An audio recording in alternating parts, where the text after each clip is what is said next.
முதல்வர் யூரோப் போயிருக்காங்க. ஜெர்மன்ல நிறைய விஷயங்கள்ல நிறைய நிகழ்ச்சிகள்ல பங்கேற்று நிறைய விஷயங்கள் பேசிக்கிட்டு இருக்காங்க. அது மட்டும் இல்லாம முதலீடுகளையும் ஈர்த்து கொண்டிருக்கிறார் அப்படின்ற செய்தியெல்லாம் வந்துகிட்டு இருக்கு. ஆல்ரெடி இருக்கிற கம்பெனியை போயிட்டு நீங்க முதலீடுகளை ஈர்த்துட்டு வந்தேன் அப்படின்னு சொல்றது ஒரு ஏமாற்று வேலை அப்படின்னு சொல்லிட்டு பாஜக மற்ற கட்சிகள்லாம் தரவுகளோடு சில குற்றச்சாட்டுகளை முன் வச்சிருக்காங்க. எப்பவுமே எந்த கவர்மெண்டா இருந்தாலுமே இந்த மாதிரி நிறைய முதலீடுகள்லாம் உள்ள கொண்டு வந்திருக்கோம்லாம் அவங்க சொல்லும்போது அதை நம்ம டீப்பா உள்ள போய் பார்த்தோம்னா அதுல நிறைய குளறுபடிகள் இருக்கும்.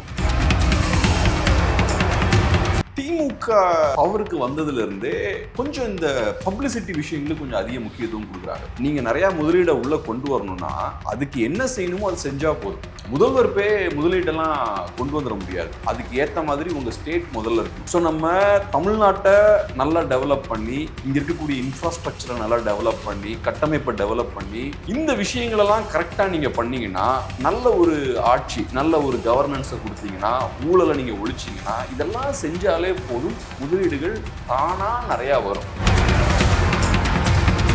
ரோடு இன்ஃப்ராஸ்ட்ரக்சர் எவ்வளவு மோசமா இருக்கு, நமக்கு தேவையான கட்டமைப்புலாம் கரெக்டா இருக்கா, எலக்ட்ரிசிட்டி ப்ராப்ளமா கரெக்டா இருக்கா, பவர் கட் எவ்வளவு அதிகமா இருக்கு, எலக்ட்ரிசிட்டி பில் எவ்வளவு பே பண்றோம், இந்த மாதிரியான சூழல்லாம் இருக்கும்போது இன்வெஸ்ட்மெண்ட்ஸ் வராது, நிறைய சிக்கல்கள் இருக்கும். ஸோ நீங்க பண்ண வேண்டியது இங்க இருக்கக்கூடிய பிரச்சனைகள் எல்லாம் கரெக்டா சரி பண்ணணும். ஏன்னா இன்வெஸ்ட்மெண்ட் எங்க வரப்போகுது, கடைசியில யூரோப்ல இருந்து இங்க தானே வரணும். ஸ்டாலின் அவர்களை பொறுத்தவரை அந்த இமேஜ் பில்டிங் மோட்ல அவங்க இறங்கிட்டாங்க. நேஷனல் லெவல்ல இன்டர்நேஷனல் லெவல்ல அவரை ப்ரொஜெக்ட் பண்ணணும். அது காரணம் இவங்களுக்கு நேஷனல் பொலிட்டிக்ஸ்ல தேசிய அளவில் ஸ்டாலின் அவர்களை கொண்டு போகக்கூடிய அந்த சிந்தனைகள் அவங்களுக்கு இருக்கு. ஒரு காலத்துல அவர் வேட்டி சட்டையெல்லாம் போட்டு பொலிட்டிக்ஸ் பண்ணது ஞாபகம் வருது. அப்புறம் எதிர்கட்சி தலைவராக இருக்கும்போது பேண்ட் ஷர்ட் எல்லாம் போட்டு கையெல்லாம் மடிச்சு விட்டுட்டு ஒரு சாமானியர் அவர் இறங்குறாரு. அப்புறம் சிஎம் ஆனதுக்கு அப்புறம் இப்ப வேற மாதிரியான ஒரு இமேஜ் ஞாபகத்துக்கு வருது. ஸோ இது ஒரு லீடருக்கு நல்லது இல்லை.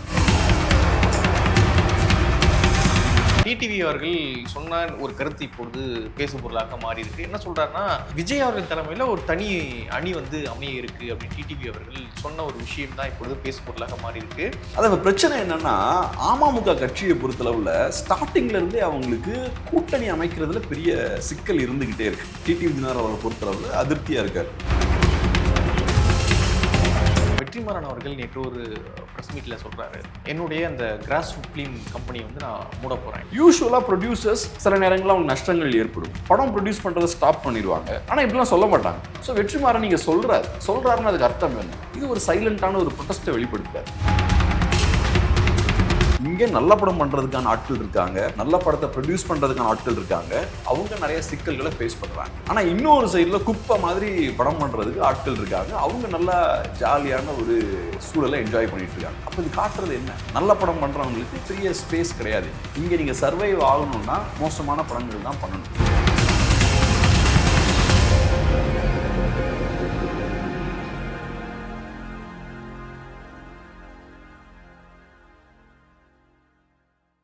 தமிழ் தடம் நேயர்களுக்கு வணக்கம். நம்மோடு உரையாட ஊடகவியலாளர் திரு கேப்ரியல் இணைந்திருக்காங்க. வாங்க பேசலாம். வணக்கம். வணக்கம்.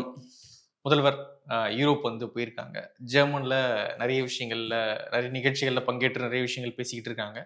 அது மட்டும் இல்லாம முதலீடுகளையும் ஈர்த்து கொண்டிருக்கிறார் அப்படின்ற செய்தியெல்லாம் வந்துகிட்டு இருக்கு. கிட்டத்தட்ட ஒரு பக்கம் பார்த்தீங்கன்னா 2000 கோடி, இன்னொரு பக்கம் 1000 கோடி, 500 கோடி இப்படியான முதலீடுகளை ஈர்த்து கொண்டிருக்கிறார் அப்படின்ற செய்திகள்லாம் வந்துகிட்டு இருக்கு. இன்னொரு பக்கம் பார்த்தீங்கன்னா, ஆல்ரெடி அந்த முதலீடுகள்லாம் இங்க இருக்குது, அந்த நிறுவனங்கள்லாம் இங்க ஆல்ரெடி கம்பெனி வச்சிருக்காங்க. ஸோ ஆல்ரெடி இருக்கிற கம்பெனியை போயிட்டு நீங்க முதலீடுகளை ஈர்த்துட்டு வந்தேன் அப்படின்னு சொல்றது ஒரு ஏமாற்று வேலை அப்படின்னு சொல்லிட்டு பாஜக மற்ற கட்சிகள்லாம் தரவுகளோடு சில குற்றச்சாட்டுகளை முன் வச்சிருக்காங்க. ஸோ யூரோப் பயணம், மு.க. ஸ்டாலின் அவர்களுடைய யூரோப் பயனளிக்குமா? எப்படி பாக்குறீங்க? எப்பவுமே எந்த கவர்மெண்டா இருந்தாலுமே இந்த மாதிரி நிறைய முதலீடுகள்லாம் உள்ள கொண்டு வந்திருக்கோம்லாம் அவங்க சொல்லும்போது அதை நம்ம டீப்பா உள்ள போய் பார்த்தோம்னா அதுல நிறைய குளறுபடிகள் இருக்கும். கொஞ்சம் ஓவர் எக்ஸாஜரேட் பண்ணி சொல்றதெல்லாம் நம்ம பார்க்க முடியும். எம்ஓயூஸ்லாம் நாங்கள் சைன் பண்ணிருப்போம்னு சொல்லுவாங்க. அது எல்லாமே இன்வெஸ்ட்மெண்ட்ஸா மாறி இருக்காது. நிறைய சிக்கல்கள் கண்டிப்பா இருக்கும். இங்கேயும் அந்த சிக்கல்கள் இருக்கும். பட் என்ன பொறுத்தளவு நான் எப்படி பாக்குறேன்னா, திமுக பவருக்கு வந்ததுல இருந்தே கொஞ்சம் இந்த பப்ளிசிட்டி விஷயங்களுக்கு கொஞ்சம் அதிக முக்கியத்துவம் கொடுக்குறாங்க. அதுவும் குறிப்பா ஸ்டாலின் அவர்களுக்கு அதிகப்படியான ஒரு பப்ளிசிட்டியா கொடுக்குறாங்க. இதையும் பார்க்கும்போது ஒரு வகையில் அந்த அதிகப்படியான பப்ளிசிட்டி கொடுக்கணும், முதல்வர் பக்கம் அந்த மீடியா லைம்லைட்டை கொண்டு வரணும், அவரை இப்படி ப்ரொஜெக்ட் பண்ணணும் அப்படின்ற அந்த முனைப்பு வந்து நமக்கு தெரியுது. இப்ப நீங்க நிறைய முதலீடை உள்ள கொண்டு வரணும்னா அதுக்கு என்ன செய்யணுமோ அது செஞ்சா போதும். முதல்வர் முதலீட்டெல்லாம் கொண்டு வந்துட முடியாது. அதுக்கு ஏத்த மாதிரி உங்க ஸ்டேட் முதல்ல இருக்கணும், உங்க மாநிலம் அதுக்கு தகுதியான ஒரு மாநிலமா இருக்கணும். அதுதான் முக்கியம். ஸோ நம்ம தமிழ்நாட்டை நல்லா டெவலப் பண்ணி, இங்க இருக்கக்கூடிய இன்ஃப்ராஸ்ட்ரக்சரை நல்லா டெவலப் பண்ணி, கட்டமைப்பை டெவலப் பண்ணி, நமக்கு இருக்கக்கூடிய அந்த லேபர் ஃபோர்ஸ் இருக்குல்ல, தொழிலாளர்கள் இருக்காங்கல்ல, அவங்களோட ஸ்கில் லெவலை இன்க்ரீஸ் பண்ணணும், அவங்களுக்கு தேவையான ஸ்கில்ஸ் எல்லாம் கொடுக்கணும். இந்த விஷயங்களெல்லாம் கரெக்டா நீங்க பண்ணீங்கன்னா, நல்ல ஒரு ஆட்சி, நல்ல ஒரு கவர்னன்ஸை கொடுத்தீங்கன்னா, ஊழலை நீங்க ஒழிச்சீங்கன்னா, இதெல்லாம் செஞ்சாலே போதும், முதலீடுகள் தானா நிறைய வரும். இங்க சிக்கல் என்னன்னா, நம்ம இன்னைக்கு வேளச்சேரியில இருந்து இங்க சைதாப்பேட்டுக்கு வர்றது எவ்வளவு நேரம் ஆகுது?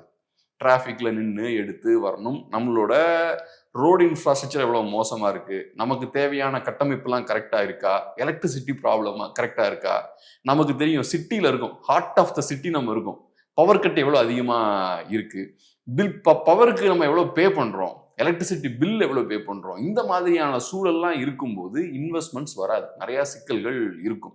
ஸோ நீங்க பண்ண வேண்டியது இங்க இருக்கக்கூடிய பிரச்சனைகள் எல்லாம் கரெக்டா சரி பண்ணணும். ஏன்னா இன்வெஸ்ட்மெண்ட் எங்க வரப்போகுது கடைசியில? யூரோப்ல இருந்து இங்க தானே வரணும். ஸோ யூரோப்ல இருந்து இன்வெஸ்ட்மெண்ட் இங்க வருதுன்னா அவன் யோசிப்பான்ல. இப்ப நம்ம ஒரு லேண்ட் வாங்குறோம் ஒரு ஊர்ல, எவ்வளவு கணக்கு பண்றோம் நம்ம, இங்க ஏரியா நல்லா இருக்கா, ரோட் கனெக்டிவிட்டி நல்லா இருக்கா, ஸ்கூல் நல்லா இருக்கா, இங்க பிரச்சனைகள் வருமா, மழை பெஞ்சதுன்னா வெள்ளம் வருமா, இவ்வளவு கணக்கு நம்ம பண்றோம். நம்ம என்ன பண்ண போறோம்? 50-60 லட்ச ரூபாய்க்கு ஒரு லேண்ட் வாங்கினாலே இவ்வளவு யோசிக்கிறோம். அவன் ஆயிரக்கணக்கான கோடி ரூபாய் இங்க இன்வெஸ்ட் பண்றான்னா இந்த கணக்கெல்லாம் பெரும் முதலாளிகள் போடுவாங்க. அங்க இருக்கக்கூடிய சர்வதேச முதலாளிகளும் அந்த கணக்கெல்லாம் போடுவாங்க. அதுக்கேற்ற தகுதியான ஒரு மாநிலமா நம்ம ஸ்டேட்டை நம்ம டெவலப் பண்ணணும். அப்படியே முதல்வர் அவர்கள் ஃபேன்சியா ட்ரெஸ் பண்ணிட்டு யூரோப்புல நிறைய கண்ட்ரிஸ் எல்லாம் போய் விசிட் பண்றதால முதலீடுகள் வந்துடாது. ரெண்டாவது, அந்த வேலையை செய்யறதுக்கு மற்ற ஆட்கள் இருக்காங்க, துறை சார்ந்த அமைச்சர்கள் இருக்காங்க, வேற சம்பந்தப்பட்ட ஆட்கள் இருக்காங்க. அவங்க பேசி நெகோசியேட் பண்ணி கன்வின்ஸ் பண்ணி முதலீடுகளை இங்க கொண்டு வருவாங்க. அது அவங்களோட வேலை. முதல்வர் அந்த விஷயங்கள் எல்லாம் பண்ணணும்னு அவசியம் கிடையாது. முதல்வரை பொறுத்தளவு நான் என்ன எதிர்பார்க்கிறேன்னா, தமிழ்நாட்டில் நிறைய பிரச்சனைகள் இருக்கு, அந்த பிரச்சனைகளை தீர்த்து நல்ல இன்ஃப்ராஸ்ட்ரக்சரை பில்ட் பண்ணி நம்மளோட மாணவர்களோட அந்த எபிலிட்டிலாம் இருக்கு பாருங்க, அவங்களோட கல்வி, இந்த விஷயங்களெல்லாம் நீங்க மேம்படுத்தினாலே ஆட்டோமேட்டிக்கா வந்துடும். இன்னைக்கு நான் பிஸ்னஸ்மென் எல்லாம் பேசும்போது அவங்க சொல்ற விஷயம் என்னன்னா, நல்ல டிமாண்ட் இருக்குங்க, நிறைய வாய்ப்புகள் இருக்கு. சிக்கல் என்னன்னா, நம்ம மாணவர்கள் அதுக்கு தகுதியானவர்களா இல்லை, அவங்களோட ஸ்கில் லெவல்லாம் ரொம்ப மோசமா இருக்கு, அவங்கள நம்ம இன்னும் கொஞ்சம் கூட டெவலப் பண்ணணும், மாணவர்களுக்கு நிறைய ஸ்கில்ஸை நம்ம அவங்களுக்கு கற்றுக் கொடுக்கணும் அப்படின்ற விஷயங்கள்லாம் அவங்க சொல்றாங்க. ஸோ அதெல்லாம் பண்ண வேண்டிய தேவை இருக்கு. அதெல்லாம் நடந்திருக்கான்னு பார்த்தோம்னா இல்லை. அப்புறம் இன்னொரு முக்கியமான பிரச்சனை என்னன்னா ஊழல். இன்னைக்கு பிசினஸ் பண்ணக்கூடிய யாருக்கானாலும் கேட்டு பாருங்க, கட்சிக்காரங்க டொனேஷன் அதுன்னு பிரச்சனை பண்ணுவாங்க. ஸோ இன்னைக்கு ஒரு பிசினஸ் ஆரம்பிக்கணும்னா ஏகப்பட்ட பிரச்சனை இருக்கு, ஏகப்பட்ட இடத்துல நம்ம ஊழல், நம்ம லஞ்சம்லாம் நம்ம கொடுக்க வேண்டிய பிரச்சனை இருக்கு. ஸோ இதெல்லாம் செஞ்சுதான் நான் பிசினஸ் ஸ்டார்ட் பண்ண முடியும், பிசினஸ் ஸ்டார்ட் பண்ணதுக்கு அப்புறமும் நான் கப்பம் கட்ட வேண்டியிருக்கும். இந்த மாதிரியான சிக்கல் இருக்கு. நான் இப்போ ஒரு 3-4 இயர்ஸ் முன்னாடி ஒரு பெரிய ஒரு பிஸ்னஸ்மேன் அவர்கிட்ட பேசுற வாய்ப்பு கிடைக்குது. அவங்களுக்கு நிறைய ரெஸ்டாரண்ட்ஸும் ஸ்வீட் ஷாப்லாம் சேர்த்து வச்சிருப்பாங்க, நிறைய இடங்கள்ல அவங்களுக்கு இந்த அவுட்லெட்ஸ் இருக்கு. அவர் சொல்றாரு, மேலையும் நாங்க பே பண்ண வேண்டியிருக்கு, கீழே இருந்து லோக்கல் லீடர்ஸும் வராங்க எங்க கிட்ட, நாங்க சொன்னா கேட்க மாட்டேங்கிறாங்க, உங்க மேலேயே நான் பே பண்ணிட்டேன்ப்பா அப்படின்னு கேட்டா கேட்க மாட்டேங்கிறாங்க, கீழே இருந்தும் வந்து பிரச்சனை கொடுக்குறாங்க அப்படின்ற ஒரு பாயிண்ட் அவர் சொல்றாரு. ஸோ இந்த லெவல்ல இருக்கு. இப்படிலாம் இருந்தா பிசினஸ் எப்படி உருப்படும்? ஒன்று அதிகப்படியான டேக்ஸு, அதிகப்படியான எலக்ட்ரிசிட்டி பில்லு, அப்புறம் மோசமான இன்ஃப்ராஸ்ட்ரக்சரு, ஏகப்பட்ட பிரச்சனை. ஸ்கில் வந்து ரொம்ப மோசமா இருக்கு, நம்மளோட மாணவர்கள் வந்து இன்னும் ஸ்கில்டான ஆட்களா இல்லை, நிறைய ஸ்கில்ஸை கத்துக்க வேண்டிய தேவை இருக்கு, அதையும் அவன் ட்ரெயின் பண்ணும் அப்புறம் ஹையர் பண்ணிட்டு. இது போக அரசியல்வாதிகள் கொடுக்கக்கூடிய குடைச்சல், இவ்வளவு பிரச்சனைகள் இருக்கு. இதெல்லாம் தாண்டி ஒருத்தன் இங்க இன்வெஸ்ட் பண்றான்னா எனக்கு ஆச்சரியமா இருக்கு. அப்ப நம்ம மக்கள் நம்பி அவன் இன்வெஸ்ட் பண்றான், சரி தமிழர்கள் நல்லா உழைக்கிறாங்க, திறமையானவர்களா இருக்காங்க, அங்க இங்க ஒரு கல்ச்சர் இருக்கு, ஒரு ஒர்க் கல்ச்சர் இருக்கு, ஒர்க் எத்திக் இருக்கு, அதுக்காக நமக்காக தமிழர்களுக்காக இங்க வந்து இன்வெஸ்ட் பண்றாங்க. இதுல கிரெடிட் வேற எடுத்துக்கிறது அரசியல்வாதிகள், நாங்க எப்படி இன்வெஸ்ட்மெண்ட்டை கொண்டு வந்தோம் பாத்தீங்களான்னு. உங்களை மீறி, நீங்க பண்ணக்கூடிய தவறுகளை மீறி இவ்வளவு இன்வெஸ்ட்மெண்ட் வரதே பெரிய விஷயம். அதுக்கு நம்ம தமிழர்களை தான் நம்ம பாராட்டணும். பட் அரசியல்வாதிகள் பாயிண்ட் ஆஃப் வியூல இருந்து குறைந்தபட்சம் நீங்க செய்ய வேண்டிய வேலையாவது கரெக்டா செய்யுங்க, தானா பணம் இங்க வந்து கொட்டும். ஓகே, இன்னொரு பக்கம் பார்த்தீங்கன்னா, முதலமைச்சர் அவர்கள் எங்கெல்லாம் போறாரோ, யூரோப்ல எங்கெல்லாம் போறாரோ, எங்கெல்லாம் நிகழ்ச்சியில கலந்துக்கிறாரோ, அவர் கூடவே வந்து அவங்களுடைய மனைவி துர்கா ஸ்டாலின் அவர்களும் கலந்துக்கிறாங்க. இத ஒரு கம்பேரிசனா கூட சொல்றாங்க. என்ன அப்டின்னா, போன ஆட்சியில எடப்பாடி பழனிசாமி அவர்கள் பல்வேறு நாடுகளுக்கு வந்து முதலீடுகளை ஈர்க்க போனாரு. ஆனா, அப்பொழுதெல்லாம் வந்து அவர் மனைவியையோ, அவங்க குடும்பத்தையோ கூட்டு போய், இது போல வந்து நான் இவங்களோட தான் வந்திருக்கேன் அப்படின்றதெல்லாம் எங்கேயுமே வந்து காட்டல. ஆனா, ஸ்டாலின் அவர்கள் துர்கா ஸ்டாலின் அவர்களோடு போயிட்டு எல்லா நிகழ்ச்சியிலும் வந்து பங்கு பெறுறாரு. ஸோ, ஸ்டாலின் அவர்கள் மீது எவ்வளோ லைம் லைட் படுதோ, அதே அளவுக்கு வந்து துர்கா அவர்கள் மீதும் படுது அப்படின்னு வந்து பார்க்குறோம். ஸோ, அவங்களுடைய அவங்க இருக்காங்க அப்படின்ற பார்வையும் மக்களுடைய பார்வைக்கு வருது. ஸோ, இது இது எப்படி பார்க்குறீங்க இந்த விஷயத்த? என்னை பொறுத்தளவில் அது அவங்களோட பர்சனல் விஷயம். அது ரொம்ப டீப்பாக போகணும்னு நான் விரும்பலை. ரெண்டாவது, இப்போ எஸ்சிஓ சமிட் எடுத்துக்கோங்க. ஷி ஜின்பிங்கோட அவரோட ஒய்ஃப் கூட இருக்காங்க. ஆமா. அந்த சமிட்க்கு வந்து நிறைய லீடர்ஸ் பார்த்தோம்னா ஒய்ஃபோட வந்திருந்தாங்க.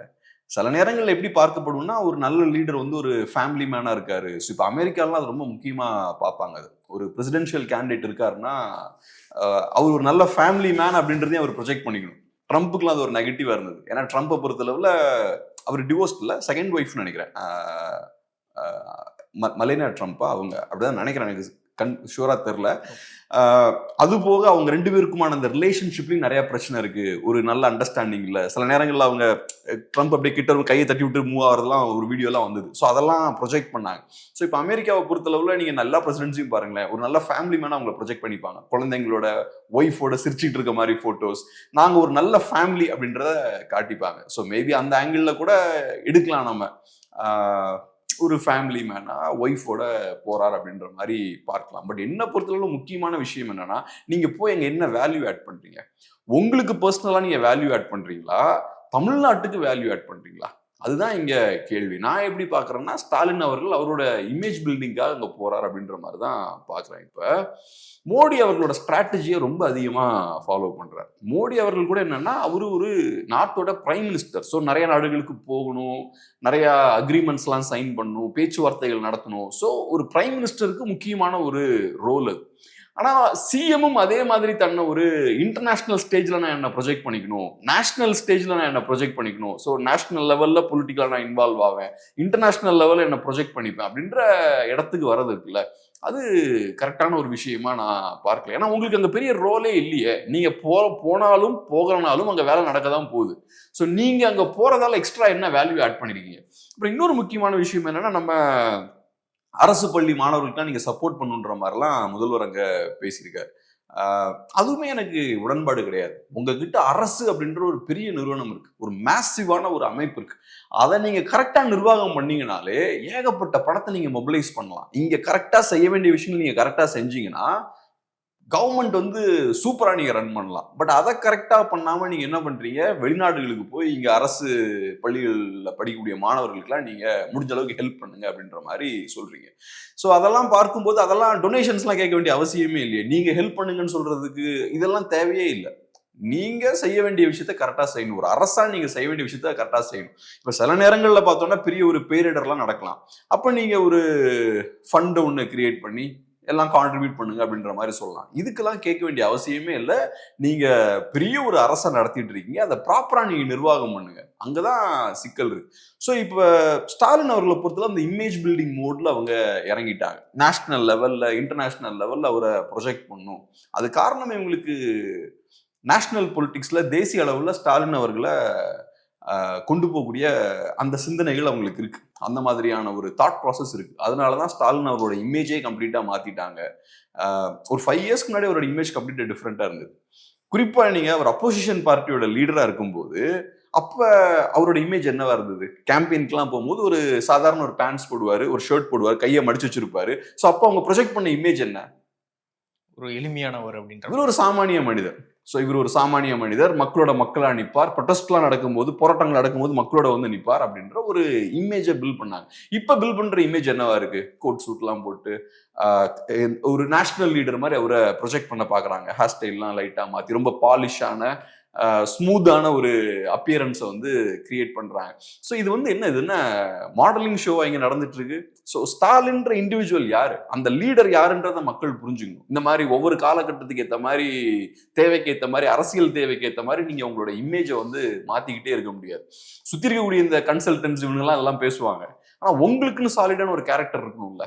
இப்ப பெரிய பெரிய தலைவர்கள்லாம் அவங்களுக்கு பிடிச்ச மாதிரி இமேஜ் அப்படி மாத்திக்கிட்டே இல்லையே. கருணாநிதி அவர்கள் அப்படி பண்ணல, ஜெயலலிதா அவர்கள் அப்படி பண்ணல. ஜெயலலிதா அப்படின்ற அந்த பெயரை கேட்டாலே எனக்கு ஒரு பர்டிகுலர் இமேஜ் தானே ஞாபகத்துக்கு வருது. கருணாநிதி அப்படின்ற அந்த பெயரை கேட்டாலே ஒரு பர்டிகுலர் இமேஜ் தான் ஞாபகத்துக்கு வருது. ஆனா ஸ்டாலின் அப்படின்ற அந்த இமேஜ் கேட்கும்போது, அந்த நேமை கேட்கும்போது, ஒரு காலத்துல ஒரு வேட்டி சட்டையெல்லாம் போட்டு பொலிட்டிக்ஸ் பண்ணது ஞாபகம் வருது. அப்புறம் எதிர்கட்சி தலைவரா இருக்கும்போது பேண்ட் ஷர்ட் எல்லாம் போட்டு கையெல்லாம் மடிச்சு விட்டுட்டு ஒரு சாமானியரா அவர் இறங்குறாரு.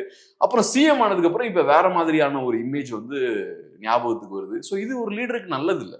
அந்த லீடர் யாரு, ஹூ இஸ் ஸ்டாலின் அப்படின்ற அந்த புரிதல் எனக்கு வேணும். இது ஆர்டிபிஷியலா செயற்கையா நீங்க உருவாக்குறீங்க, உங்க தேவையின் அடிப்படையில நீங்க உருவாக்குறீங்க. இப்படி பொலிட்டிக்ஸ் இருக்கக்கூடாதுல்ல. அன்பார்ச்சுனேட்லி அது அப்படி நடந்துட்டு இருக்கு. இது ஒரு எனக்கு அதான் இது பார்க்கும்போது எனக்கு அப்படிதான் படுது. ஒரு வகையான ஒரு ப்ரொமோஷனல் ஒர்க்குக்கான வேலையா தான் இருக்கு. ஏன்னா பெருசா அவர் எங்கேயும் கான்ட்ரிபியூட் பண்ணலாங்க. அவரோட பிரசன்ஸ் அங்க தேவை இல்லை. அவர் அங்க இல்லாமலே வேலை நடக்கும். அப்ப இந்த விஷயங்கள்லாம் எதுக்கு? ஸோ நீங்க செய்ய வேண்டிய வேலையை ஃபோக்கஸ் பண்ணுங்க. தமிழ்நாட்டை ஃபோக்கஸ் பண்ணுங்க, டெவலப் பண்ணுங்க, கரப்ஷனை ஒழிங்க, இங்க இருக்கக்கூடிய மக்களோட லேபர் ஃபோர்ஸோட ஸ்கில் லெவலை இன்க்ரீஸ் பண்ணுங்க, அதெல்லாம் பண்ணுங்க, இன்ஃப்ரா பில்ட் பண்ணுங்க. இதெல்லாம் தேவையில்லை. ஓகே. இன்னொரு பக்கம் முதலீடுகளை ஈர்க்க போறோம் அப்படின்னு சொல்லிட்டு வெளிநாட்டுக்கு வந்து நம்ம போறோம். இப்போ இது மூலியமா நமக்கு என்ன தெரியுது அப்படின்னா, அந்த மண்ணினுடைய ஹோம்லேண்ட், அந்த நிறுவனங்கள், அந்த ஹோம்லேண்டை பேஸா கொண்ட ஒரு நிறுவனங்களை வந்து இங்க நம்ம கூப்பிட்டு வர போறோம். இப்போ இந்தியாவில் அப்படியான நிறுவனங்களே இல்லையா? ஒரு கேள்வி இருக்கு இல்லையா? நம்ம வந்து என்ன அப்படின்னா, முதலீடுகளை ஈர்க்க அங்கிருந்து போறோம், அங்கிருந்து ஈர்த்து கொண்டு இங்க வரணும்னு வச்சுங்களேன். இங்க ஹோம்லேண்டா கொண்ட ஒரு நிறுவனங்கள் வந்து அந்த அளவுக்கு பெரிய நிறுவனமா வளர்ந்து இங்க இருந்து முதலீடுகளே ஈர்த்து அந்த நாட்டுக்கு கொண்டு போற ஒரு விஷயம் இருக்கு இல்லையா? அந்த தலைவர்கள் இங்க வந்து இங்கிருந்து ஈர்த்து அங்க கொண்டு போற ஒரு விஷயம் இருக்கு இல்லையா? ஸோ அதை நோக்கி நாங்க நகராம அங்கிருந்து ஒரு கம்பெனிஸை கொண்டு வந்து இங்க இன்வெஸ்ட்மெண்ட் பண்ண வைக்கிறதுல என்ன பெரிய ஒரு விஷயம் இருந்துற போகுது அப்படின்றது எனக்கு தெரியல. அதான் இப்போதைக்கு நம்ம பெரிய ஒரு வளர்ந்த நாடா மாறல. நீங்க கேட்கறது வந்து ரொம்ப முக்கியமான ஒரு கேள்வி. நம்ம பெரிய பெரிய நிறுவனங்களை நம்ம உருவாக்கணும்ல. நீங்க பெரிய பெரிய ஐரோப்பிய நிறுவனங்கள்கிட்ட போய் இங்க இன்வெஸ்ட் பண்ணுங்கன்னு சொல்ற மாதிரி அந்த மாதிரியான பெரிய பெரிய பிராண்ட்ஸை நம்ம உருவாக்கணும். எப்படி ஜப்பான் பெரிய பெரிய கம்பெனிஸை உருவாக்கியிருக்காங்க, சவுத் கொரியா பெரிய பெரிய கம்பெனிஸை உருவாக்கியிருக்காங்க, இன்டர்நேஷனல் லெவல்ல பெரிய ரெஸ்பெக்ட் இருக்கக்கூடிய நிறுவனங்களை ஜப்பான் சவுத் கொரியாலாம் உருவாக்கிட்டு இருக்காங்க. நம்ம இவ்வளவு பெரிய நாடு, நம்மளும் அதே மாதிரி இன்டர்நேஷனல் லெவல்ல பாராட்டப்படக்கூடிய நிறுவனங்களை நம்ம உருவாக்கணும். ஆப்பிள் மாதிரி, மைக்ரோசாஃப்ட் மாதிரி, டெஸ்லா மாதிரி, அந்த மாதிரியான நிறுவனங்கள் நம்மகிட்ட இல்லை. ஸோ அப்போ நம்ம என்ன பண்ணிட்டு இருக்கோம், இங்க ஒன்று இன்வெஸ்ட்மெண்ட் உள்ள வரும்போது ஜிடிபி இந்த நம்பர்லாம் காட்டிக்கலாம், ஏன்னா நிறைய பெரிய ஒரு முதல் உள்ள வருது. ரெண்டாவது என்ன பண்றோம், சீப் லேபர் நம்ம ப்ரொடியூஸ் பண்றோம். ஸோ அவங்ககிட்ட ஃபேக்ட்ரி ஒர்க்கர்ஸ்லாம் நாங்கள் வச்சுருக்கோங்க, 15,000 ரூபாய்க்கு நீங்கள் 15,000 ரூபா கொடுங்க, நாங்கள் நிறைய ஆட்கள் அனுப்புகிறோம், இந்த சர்வீஸை நம்ம கொடுக்குறோம். ஸோ அவன் ஏன் இங்கே முதல் வரான், அவனுக்கு சீப் இங்கே உற்பத்தி பண்ணுறது. அவன் ஊரில் உற்பத்தி பண்ணால் அதிகப்படியான ஊதியம் கொடுக்கணும் அங்கே அவன் தொழிலாளர்களுக்கு. ஸோ இங்கே சென்னை மாதிரியான தமிழ்நாடு மாதிரியான ஒரு ஸ்டேட்டுக்கு வரும்போது, இந்தியா மாதிரியான ஒரு நாட்டுக்கு வரும்போது அவனுக்கு மேனுஃபேக்சரிங் காஸ்ட் கம்மியாகுது. அதுக்காக தான் அவன் இங்கே வரான். ஸோ அப்போ இது காட்டக்கூடிய விஷயம் என்னன்னா, நம்ம லேபர் வந்து சீப்பாக இங்கே கிடைக்குது, அதை அவன் எக்ஸ்ப்ளாய்ட் பண்ணுறான், யூஸ் பண்ணிக்கிறான். ஸோ நீங்கள் சொன்ன மாதிரி அந்த இடத்துக்கு நம்ம மூவ் ஆகணும். எப்போவுமே இந்த முதலீடுகளை இங்கே நான் கொண்டு வரேன்றதையே பெருமையாக பேசிட்டு இருக்கிறத தாண்டி நம்ம கையில் முதலீடுகள் இருக்கணும் பெரிய அளவில். அது உலகம் ஃபுல்லாக நம்மளும் இன்வெஸ்ட் பண்ணுற அளவுக்கு இருக்கணும். இங்கே நம்ம கிட்ட இருக்கக்கூடிய முதலாளிகள்லாம் பார்த்தோம்னா பெரும்பாலும் கிரானிக் கேபிட்டலிஸ்டுகளா இருக்காங்க. கிரானிக் கேபிட்டலிஸ்ட்னா என்ன, அரசாங்கத்தை சார்ந்தே வளரக்கூடிய முதலாளிகள், அரசாங்கத்தை யூஸ் பண்ணி அரசாங்கம் வழியா அந்த அரசாங்கத்துக்கிட்ட இருந்து வரக்கூடிய அந்த சப்போர்ட் இருக்குல்ல, அதை யூஸ் பண்ணி வளரக்கூடிய முதலாளிகள். இவங்க பெரிய இனோவேட்டர்ஸ் கிடையாது. இப்ப டெஸ்லாலாம் எடுத்துக்கிட்டீங்கன்னா அவர் ஒரு மிகப்பெரிய இனோவேட்டர். நம்ம சும்மா நக்கலா பேசிட்டு இருப்பாங்க இங்க நம்ம ஆட்கள், இலான் மஸ்க் அப்படி வலதுசாரி அது இதெல்லாம். அதை தாண்டி ஒரு பிசினஸ் மேனா இலான் மஸ்க் பெரிய ஒரு இனோவேட்டர். அவர் பண்ண விஷயங்கள்லாம் மிகப்பெரிய பிரமிப்பூட்டக்கூடிய விஷயங்களா இருக்கு. ஸ்பேஸ் எக்ஸா இருக்கலாம், டெஸ்லாவா இருக்கலாம், ஸ்டார்லிங்கா இருக்கலாம், அதே மாதிரி ஆப்பிள் எடுத்துக்கோங்க, ஸ்டீவ் ஜாப்ஸ் வந்து பெரிய ஒரு இனோவேட்டர். இந்த மாதிரியான முதலாளிகள் தமிழ்நாட்டில் இல்லையே, இந்த மாதிரியான முதலாளிகள் இந்தியாவில் இல்லையே, பெரிய இனோவேட்டர்ஸ், பெரிய இன்ஜினியர்ஸ் அவங்கெல்லாம் இல்லையா, டெக்னாலஜி சார்ந்த டீப்பான புரிதல் இருக்கக்கூடிய ஆட்கள். அப்படிப்பட்டவங்க ஏன் இங்க முதலாளி ஆக மாட்டேங்கிறாங்க? இங்க பெருமுதலாளி ஆகிறவங்க யாரா இருக்கான், கவர்மெண்டோட சேர்ந்து பயணிக்கிறவனா இருக்கலாம். ஸோ கவர்மெண்டோட சப்போர்ட்டோட பெரிய ஒரு முதலாளியா கான்ட்ராக்ட்ஸ் அது இதெல்லாம் வாங்கி வரக்கூடியவனா இருக்கான். அப்போ இவன் போய் வெளில போய் என்னத்தை செல் பண்ண போறான்? இவன்கிட்ட என்ன ப்ராடக்ட் இருக்கு? டெஸ்லா மாதிரியான ஒரு யூனிக்கான ஒரு ப்ராடக்டை நீங்க பில் பண்ணாதானே நீங்க அதை உலகம் ஃபுல்லா போய் செல் பண்ண முடியும். ஸோ நம்ம கிட்ட விற்கிறதுக்கு பெருசா ஒன்றும் இல்லை, பெரிய நிறுவனங்கள் இல்லை. ஸோ அதனால இங்க இருக்கக்கூடிய அது ரொம்ப முக்கியமான விஷயம். நீங்க சொல்ற இந்த லாங் டேர்ம்ல இது ரொம்ப அவசியம். நம்ம தமிழர்களை பெரிய ஒரு தொழிலதிபர்களாகவும் பெரிய இண்டஸ்ட்ரியலிஸ்டாகவும் நம்ம உருவாக்கணும். மற்ற மாநிலங்களை விட அந்த வேலையை நம்ம நல்லா செய்யலாம். ஒரு பிராண்டு தமிழ்நாட்டுல இந்த பிராண்ட் இருக்கு அப்படின்ற மாதிரியான ஒரு பிராண்ட்ஸ் HCL நம்ம பாராட்டு தகுந்த ஒரு விஷயம் தான். சிவநாடா இருக்காரு. ஸோ அது மாதிரி வந்து ஒரு பிராண்ட்ஸை வந்து நம்ம உருவாக்காம எவனோ உருவாக்கி வைக்கிற பிராண்ட்ஸை கொண்டு வந்து இங்க முதலீடுகளை கொண்டு வந்துட்டு நம்ம ஆட்களை வேலைக்காரனாவே கடைசி வரைக்கும் வச்சிருக்கிறதுல என்ன விஷயம்? இதுல தமிழர்களுடைய அது இதுன்னு பேசுறீங்க அங்க போயிட்டு. ஸோ இதுல விஷயமே இல்லையே. இதுல இன்னொரு விஷயம் நான் என்ன பாக்குறேன்னா, இப்ப இவங்க விரும்புறது என்னன்னா லோ பேயிங் ஜாப்ஸை கிரியேட் பண்ணக்கூடிய இன்வெஸ்ட்மெண்ட்ஸ் தான் அவங்க விரும்புறாங்க. நான் ஒரு ஐடி செக்டர்ல இருக்கக்கூடிய சில நண்பர்கள்ட்ட எல்லாம் பேசும்போது இவங்க பெரிய பெரிய ஐடி கம்பெனிஸ்லாம் இங்க வரதை விரும்ப மாட்டேங்கிறாங்க அப்படின்றாங்க. தமிழ்நாட்டுக்குள்ள பெரிய பெரிய ஐடி நிறுவனங்கள் வராத கூட இவங்க விரும்ப மாட்டேங்கிறாங்க. அதனாலதான் பெங்களூர் மாதிரியான ஒரு சிட்டி இவ்வளவு வேகமா வளருது. சென்னையோட கம்பேர் பண்ணா 20 இயர்ஸ் முன்னாடி பெங்களூர் ஒண்ணுமே கிடையாதுங்க. இப்ப யோசிச்சு பாருங்க, இவ்வளவு பவர்ஃபுல்லான ஒரு சிட்டியா அவங்க வளர்ந்துட்டாங்க. அது காரணம் என்ன? படிச்சவன் என் ஊர்ல இருக்கான். இன்னைக்கு பெங்களூருக்கு யார் போய் வேலை பாக்குறா? இங்க இருக்கவங்க ஏகப்பட்டவர் அங்க போய் வேலை பாக்குறாங்க. அந்த இன்வெஸ்ட்மெண்ட்ஸ் ஏன் இங்க வர மாட்டேங்குது? சென்னைக்கு ஏன் வர மாட்டேங்குது? கோயம்புத்தூருக்கு ஏன் வர மாட்டேங்குது? மதுரைக்கு ஏன் வர மாட்டேங்குது? இந்த கேள்வி இருக்குல்ல. ஸோ இவங்களை பொறுத்தளவில் இங்கே விரும்புறது என்னன்னா சீப்பான சம்பளம் கொடுக்கக்கூடிய, கம்மியான சம்பளம் கொடுக்கக்கூடிய இன்வெஸ்ட்மெண்ட்ஸ் இருக்கும் இல்லையா. ஃபார் எக்ஸாம்பிள் பெரிய பெரிய ஆட்டோமொபைல் கம்பெனிஸ்லாம் எடுத்துக்கும். அவங்க எவ்வளோ பே பண்ணுவாங்க? ஃபேக்ட்ரி ஒர்க்கர்ஸுக்கு 15-20,000 ரூபாய் பே பண்ணுவாங்க. அது கூட நான் அதிகமாக தான் சொல்கிறேன், கம்மியாக தான் பே பண்ணுறாங்க அவங்க. ஸோ அந்த மாதிரியான இன்வெஸ்ட்மெண்ட்ஸ் தான் கொண்டு வராங்க. ஸோ இந்த மாதிரியான இன்வெஸ்ட்மெண்ட்ஸ் கொண்டு வரும்போது அது திராவிட மாடலுக்கு வசதியாக இருக்கும். அவங்க உங்க கண்ட்ரோல்லையும் வச்சுக்கலாம், உங்களை சார்ந்தே இருப்பாங்க. அதுக்கப்புறம் நீங்கள் ஃப்ரீ எஜுகேஷன் கொடுப்பீங்க, ஃப்ரீயாக உணவு கொடுப்பீங்க, ஃப்ரீயாக பொருட்கள் கொடுப்பீங்க ரேஷன் கடை ரேஷன் வழியாக. ஸோ உங்களை அவங்க கண்ட்ரோலுக்குள்ள நீங்கள் வச்சுக்கலாம். ஆனால் இப்போ ஐடி எம்ப்ளாயிஸ்லாம் வந்தான்னு வச்சுக்கோங்களேன், what man these politicians foolish guys அப்படிமா வந்துட்டு 1 லட்ச ரூபா சம்பாதிப்பான், அப்புறம் இவங்களே நக்கலாவும் பேசுவான், ஓட்டு போட வெளில வர மாட்டான். இந்த சிக்கல்கள்லாம் அவங்க கொடுப்பாங்க. அதனால இவங்க ஐடி கம்பெனிஸ் எல்லாம் பெருசா என்கரேஜ் பண்றது இல்லை. ரெண்டாவது இவங்க போய் ஐடி கம்பெனிஸ் பிரச்சனையும் பண்ண முடியாது, பொலிட்டீஷியன்ஸுக்கு அங்க போய் வியாபாரமும் பண்ண முடியாது. ஸோ அதனால இவங்க என்ன பண்றாங்க, சிஸ்டமேட்டிக்கா ஐடி கம்பெனி வளரடாம பண்ணிருக்காங்க. யோசிச்சு பாருங்க, 30 இயர்ஸ் முன்னாடி நீங்க எடுத்தீங்கன்னா பெங்களூரையும் சென்னையும் நீங்க கம்பேரே பண்ண முடியாது. இன்னைக்குமே அப்படிதாங்க. இன்னைக்குமே சென்னை ஒரு அட்வான்ஸ்டான ஒரு சிட்டி, ஒரு ஹொலிஸ்டிக்கான சிட்டி. நமக்கு பெரிய ஒரு ஹார்பர் இருக்கு. நம்ம ஒரு செக்டார் நம்பி இருக்கக்கூடிய ஒரு சிட்டி கிடையாது. எல்லா துறைகளும் இங்க ஸ்ட்ராங்கா இருக்கு. ஸோ அப்படிப்பட்ட ஒரு சிட்டியால ஐடி இண்டஸ்ட்ரியை பெருசா நம்மளால உள்வாங்க முடியல. அந்த கம்பெனிஸ் இங்க வர மாட்டேங்களா? நீங்க எடுங்க, டாப்பான ஸ்டார்ட் அப் கம்பெனிஸ்லாம் எடுங்க, எங்க இருக்குன்னு பாருங்க. டாப் 10 ஸ்டார்ட் அப்ஸ் எடுத்தீங்கன்னா எல்லாம் பெங்களூர்ல தான் இருப்பான். தமிழ்நாட்டுல யாரும் கிடையாது. இது எப்படி நம்ம புரிஞ்சுக்கிறது? அப்ப நீங்க ஏன் இன்வெஸ்ட்மெண்ட் ஃப்ரெண்ட்லியா இல்ல? நீங்க போய் ஜப்பான்ல போய் இன்வெஸ்ட்மெண்ட் வாங்குறதெல்லாம் இருக்கட்டும், இங்க இருக்கக்கூடிய கம்பெனிஸ் ஏன் உள்ள கொண்டு வர முடியல? இந்தியன் டெக் கம்பெனிஸ் ஏன் உள்ள கொண்டு வர முடியல சென்னைக்குள்ள? இது முக்கியமான கேள்வி. அது காரணம் என்ன? பிரச்சனையே நீங்க தான். நடுவுல நீங்க உட்கார்ந்துருக்கீங்க, பெரிய பிரச்சனையே நீங்க தான். ஸோ அதனால உங்களை ரிமூவ் பண்ணாதான் இந்த பிரச்சனையே தீரும் அப்படின்ற ஒரு சூழல் இருக்கு. அதனால நல்ல ஒரு பாயிண்ட்டை நீங்க கொண்டு வந்திருக்கீங்க. நம்ம ஒரு கேபிட்டலிஸ்ட் கிளாஸை ஒன்று கிரியேட் பண்ணணும், ஸ்ட்ராங்கான ஒரு முதலாளித்துவ வர்க்கத்தை தமிழ்நாட்டில் உருவாக்கணும், நிறைய பணத்தை இன்வெஸ்ட் பண்ணக்கூடிய கெப்பாசிட்டி இருக்கணும், யூனிக்கான ப்ராடக்ட்ஸ் ப்ரொடியூஸ் பண்ணணும். இன்னைக்கு உண்மை என்னன்னா, நீங்க கேர்ஃபுல்லாக போய் பார்த்தீங்கன்னா தமிழர்களுக்கு ஒண்ணுமே கிடையாது, ஒண்ணுமே இல்லை. பெரிய பெரிய நிறுவனங்கள் எத்தனை இருக்குன்னு பாத்தீங்கன்னா ரொம்ப கம்மியா தான் இருக்கும். அப்படியே ஒரு ஸ்ட்ரீட்ல நடந்து போங்க, இருக்கக்கூடிய சூப்பர் மார்க்கெட்ஸ், இங்க இருக்கக்கூடிய எலக்ட்ரானிக் ஷாப்ஸ், இதெல்லாம் நீங்க நோட் பண்ணுங்களேன்.